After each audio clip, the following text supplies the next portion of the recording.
Una vez mostrado lo que ocurrió en el estado de ganancias y pérdidas durante el primer periodo, vamos ahora a ver lo que ocurre en el flujo de caja y en el balance general. Ya examinamos todos los números, los ingresos, los gastos, los impuestos y la utilidad después de intereses e impuestos. Vamos a ver el flujo de caja. Nuevamente aquí tenemos nuestro cuadro de mando, que ya lo habíamos resaltado, un cuadro de mando. Vamos al año 1, al periodo 1 de operaciones, y empezamos a activar la casilla. De 0 vamos a ponerle 1 para los efectos de la activación. Como se puede apreciar, esto comienza con el saldo del periodo anterior, que es el año 0 o periodo 0, en el cual se realizaron todas las instalaciones y se puso la empresa ya lista para arrancar. Entonces habían quedado, como se puede apreciar aquí, al final del año 0, $5,000 disponibles en caja, y ese es el saldo anterior. Vamos a continuar con activando ahora la siguiente casilla. Colocamos 1 y vemos utilidad antes de intereses e impuestos, 17,500. ¿De dónde vienen esos 17,500? Vienen del estado de ganancias y pérdidas. Fíjense que estamos partiendo de la utilidad antes de intereses e impuestos. Y esta es una manera, este es un enfoque, porque ahora vamos a mostrar en el flujo de caja qué pasa con los intereses y con los impuestos. Bueno, tenemos esa entrada de efectivo señalado por el estado de ganancias y pérdidas como utilidad antes de intereses e impuestos. Aquí vamos a empezar a notar cosas interesantes y que debemos tener cuidado. ¿Qué es el flujo de caja? El flujo de caja es efectivamente lo que se ha movido en dinero. Es decir, los recursos monetarios, cómo se han medido, cómo se han movido, de dónde vienen y para dónde van. De manera que aquí hay que tener cuidado en la aplicación de algunos conceptos y lo que expresamos, lo que mostramos en ese estado de ganancias y pérdidas. Fíjense que tiene una parte de ingresos y hay una serie de conceptos. Ahí estamos colocando los más comunes. Después tenemos unos egresos en donde aparecen otros conceptos que ya vamos a analizar. Bien, continuemos ahora activando nuestro cuadro de mando. Fíjense que aquí está la depreciación. La depreciación en términos de recursos monetarios la deducimos en el estado de ganancias y pérdidas, pero en realidad no se la pagamos a nadie. No implica una erogación en efectivo. Por lo tanto, en estos 17,500, que es la utilidad antes de intereses e impuestos, ya tiene deducidos $2,000 de depreciación. Pero como no se los pagamos, no hicimos un cheque por la depreciación, entonces lo sumamos para poder ajustar esa utilidad a lo que es el flujo propiamente de efectivo. Después aquí tenemos, vamos a suponer que en este caso, en este primer año de operaciones, que las cuentas por pagar aumentan en $3,000. Vamos también a otra forma de enfocar el flujo de caja, es colocar las variaciones que hay, no los montos brutos, sino las variaciones que hay en las partidas que vamos a colocar en este flujo de caja. Para ello tenemos que tener presente qué significa fuentes y usos de fondo, origen y aplicación de fondo. Hay unas reglas generales, pero podemos aprendernos esas reglas, obviamente, pero lo interesante aquí es saber por qué, de dónde nace, en dónde se sustenta esa regla. Por ejemplo, si las cuentas por pagar, que son un pasivo, aumentan, significa que no estamos pagando algo, debemos ese dinero, pero fue utilizado dentro de la empresa en términos de gastos, en términos de provisiones, en términos de inventarios. Algo compramos, pero no lo pagamos y por lo tanto esa es una fuente. Entonces todo aumento de pasivo es una fuente. Por eso lo colocamos en los ingresos. No hemos tenido ningún otro movimiento. Vamos a seguir activando. Activamos la siguiente casilla y ahí aparecen varios números. Ya tenemos el total de los ingresos porque estamos considerando que no hay más movimientos en la parte de ingresos. Vamos a ver los movimientos en la parte de egresos. Por aquí aparece compra de activos. Estamos comprando $10,000 adicionales a los 40 que ya existían. ¿Por qué lo colocamos en la parte de egresos? Porque los pagamos de contado, es decir, hicimos un cheque, hicimos un pago por $10,000 y aumentaron los activos, así que lo coloco en los egresos.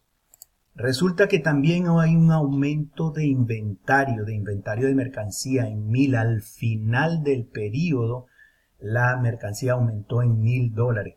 Ese es un activo y está aumentando. Todo aumento de pasivo implica un uso. ¿Por qué? Porque son recursos que estamos aplicando, que estamos comprando, que estamos adquiriendo y los estamos pagando. Por lo tanto, ahí está un uso de fondo. También hay un aumento de cuentas por cobrar por 5,700, el mismo concepto. Aumentaron las cuentas por cobrar, es decir, colocamos recursos en las cuentas por cobrar, vendimos algo que hubo que producirlo y para producirlo sacamos dinero, ahí están $5,700. Después hay una disminución del crédito bancario, es decir, fuimos al banco y le abonamos a la deuda, disminuimos la deuda bancaria en 2,500. Eso es un uso de fondos. Esa es la disminución de un pasivo. Otro de los aspectos es pago de intereses. Simplemente pagamos los intereses causados por el crédito que teníamos en el banco y cancelamos los intereses. ¿Por qué estamos colocando este pago de intereses e igualmente el pago de impuestos? Porque recuerden que en los ingresos estamos colocando utilidad antes de intereses e impuestos. Así que tenemos que colocar entonces en los egresos el pago de los intereses y el pago de los impuestos. Eso da un total de egresos de $24,415 para un saldo a final de año de $3,085.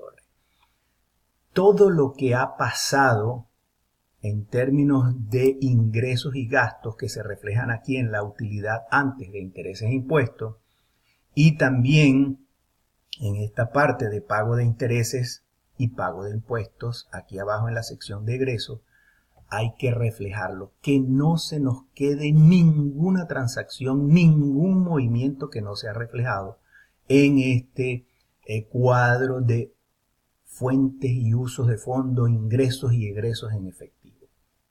Muy bien, ya tenemos entonces lista la expresión en nuestro flujo de caja.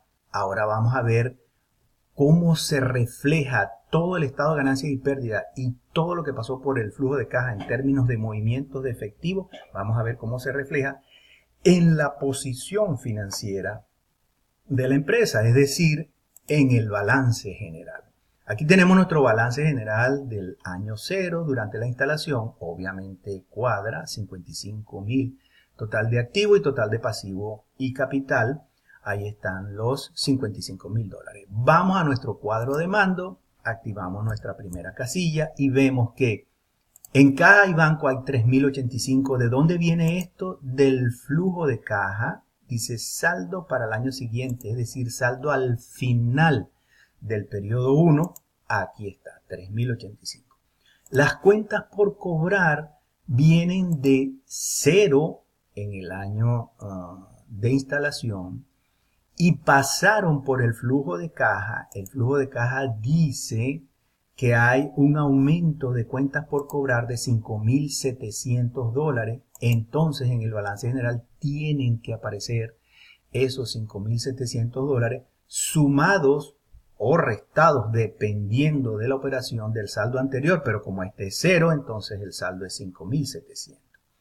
Fíjense aquí en inventario, venían $10.000 del periodo cero, pero resulta que en el flujo de caja dice que el aumento de inventario fueron de $1.000. Entonces, si teníamos $10.000 en el periodo de instalación en inventario y aumentaron en $1.000, ¿cuánto va a quedar entonces en el balance general? $11.000. Total del activo circulante, ahí está, y nos estamos mostrando todavía más operaciones. Seguimos activando nuestro cuadro de mando y aparecen en propiedad, planta y equipo $50.000. ¿Por qué? 4.000 que habían del periodo cero. ¿Y qué pasó en propiedad, planta y equipo? Bueno, en compra de activos hay 10.000 más 40 que teníamos inicial, deben haber 50. Efectivamente estamos reflejando 50.000. Fíjense cómo estamos ligando lo que traíamos del periodo cero y lo que está ahora a final del periodo 1. Tenemos una depreciación acumulada de $2.000, que es la depreciación que se causó y que reflejamos en el flujo de caja. Ahí está el total del activo fijo y el total del activo. Seguimos con nuestro cuadro de mando y ahora hay cuentas por pagar de $3.000. ¿De dónde vienen? Resulta que en el flujo de caja dice aumento de cuentas por pagar 3.000. Como no había cuentas por pagar en el año 0, más 3.000, quedan 3.000 obviamente. El crédito bancario teníamos 5.000, pero resulta que en el crédito bancario lo disminuimos. Aquí dice disminución del crédito bancario 2.500. ¿Cuánto nos va a quedar en el saldo? 5.000 menos 2.500 quedan 2.500. Ahí está el total del pasivo circulante. Última celda la activamos y queda ahora las utilidades no distribuidas, el capital social que es igual de 50.000. ¿Y de dónde salen estos 12.285? Vamos al flujo de caja y entonces vemos que solo hay utilidad antes de intereses e impuestos. Entonces vamos al estado de ganancias y pérdidas y dice 12.285. Pero como en el periodo cero no hay utilidades porque no hubo movimiento, entonces en el balance general van a quedar como utilidades no distribuidas 12.285. Total del capital 62.285 para un total de pasivo y capital de 67.785, lo cual cuadra con nuestros activos, total del activo. Bueno, se acaban de dar cuenta de todo lo que pasó en el estado de ganancias y pérdidas, pasa por el flujo de caja y se refleja en el balance general. Este ejercicio se puede hacer de esta misma forma para 5 años. Si ustedes se animan, pues pueden utilizarlo efectivamente para que vayan, digamos, viendo esos movimientos, dónde hay que colocarlos, de qué manera, ya tienen una orientación de cómo hacerlo y cómo se mueven el estado de ganancias y pérdidas, el flujo de caja y el balance general.